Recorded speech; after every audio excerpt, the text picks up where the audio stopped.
श्री स्वामी समर्थ। स्वामी शिदोर या चॅनलमध्ये तुमचं खूप खूप मनापासून स्वागत आहे। श्री स्वामी समर्थ हे दत्त महाराजांचे ब्रह्मस्वरूप तिसरे अवतार आहेत। भक्तांनी ज्या रूपात पाहिले त्या रूपात त्यांनी दर्शन दिले। महाराजांनी भक्तांच्या कल्याणासाठी अनेक लीला दाखवल्या आहेत। येत्या 10 एप्रिलला स्वामी समर्थ महाराजांचा प्रगट दिन आहे। त्या दिनानिमित्त आपण विशेष सेवा करत असतो। या दिवसांमध्ये आपण ज्या काही सेवा करत असतो त्या फलदायी ठरतात। म्हणजे तुमची जी काही इच्छा आहे ती या दिवसांमध्ये मागितली आणि सेवा केली ती इच्छा 100% पूर्ण होते। स्वामी कधी भक्तांना एकटे सोडत नाही। तर या दिवसांमध्ये आपल्याला गुरुचरित्राचं पारायण देखील करायचं आहे।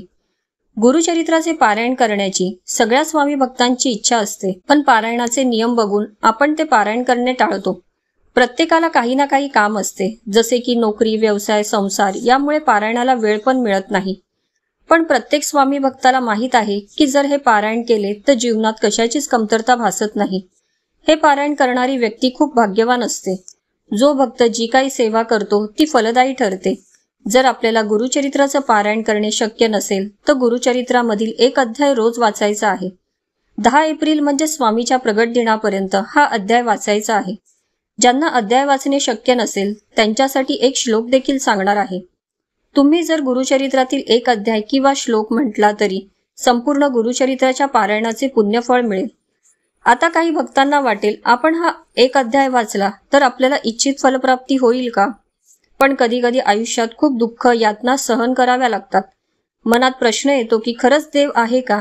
हीच वेळ आहे आपल्या परीक्षेची। विश्वास ठेवा, इथूनच स्वामी लीला चालू होते। फक्त विश्वास तुटून देऊ नका। कधी कधी असं वाटतं हे कसं होईल, हे शक्य आहे का? पण स्वामींना अशक्य असं काही नाही। स्वामी तेच देतात जे तुमच्यासाठी योग्य आहे। फक्त स्वामींवर तुमचा पूर्ण विश्वास आणि श्रद्धा पाहिजे। ही जी काही सेवा आपण संकल्पयुक्त करू शकतो। आता आपल्याला गुरुचरित्रातील 9वा अध्याय पठण करायचा आहे। या गुरुवार 21 मार्च पासून या सेवेला सुरुवात करा आणि ही सेवा 10 एप्रिल पर्यंत करायची आहे। हा अध्याय तुम्ही सकाळी किंवा संध्याकाळी पठण करू शकता। तुम्ही जर हा अध्याय वाचला तर मांसाहार पूर्णपणे वर्ज्य आहे। तो स्वामी प्रगट दिनापर्यंत तुम्हाला करायचा नाही। गुरुचरित्राचं पारायण करताना आपण जेवणाचे नियम देखील पाळत असतो, पण याच्यात जेवणाचे नियम पाळले नाही तरी चालतील। फक्त मांसाहार करायचा नाही। मासिक धर्म असेल तर हा अध्याय पठण करायचा नाही, पण तुम्ही घरातल्या दुसऱ्या व्यक्तीला वाचायला सांगून किंवा मोबाईलवरती लावून तुम्ही तो श्रवण करू शकता। नुसता तुम्ही श्रवण जरी केला तरी त्याचे पुण्यफळ तुम्हाला मिळेल।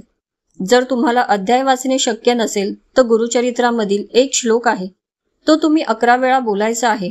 अगदी रात्री झोपायच्या आधी जरी हा एक श्लोक 11 वेळा म्हटला तरी श्री दत्त महाराज आणि श्री स्वामी समर्थ महाराज यांचा आशीर्वाद नक्की मिळेल।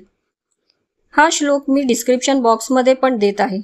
हा श्लोक असा आहे की दत्ताचा अवतार झाला कलियुगी पाठ पिठापुरी, त्यामागे दुसरा नृसिंह सरस्वती करंज ग्रामांतरी, तीर्थे हिंडत पातला भिलुवाडीची या संगमा, तेतुनी मठ गाणगापुरी वसे वारी दिनांचे श्रमा।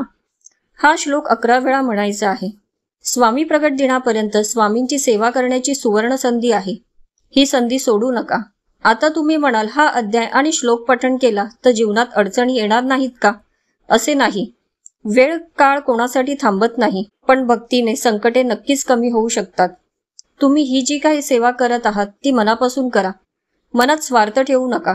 तुमची इच्छा पूर्ण नाही झाली तरी स्वामींवरचा विश्वास कमी होऊ द्यायचा नाही। कदाचित स्वामींना तुम्ही मागितलं त्याच्यापेक्षाही काही चांगलं द्यायचं असेल। आजचा व्हिडिओ आवडला असेल तर लाईक, कमेंट नक्की करा। श्री स्वामी समर्थ।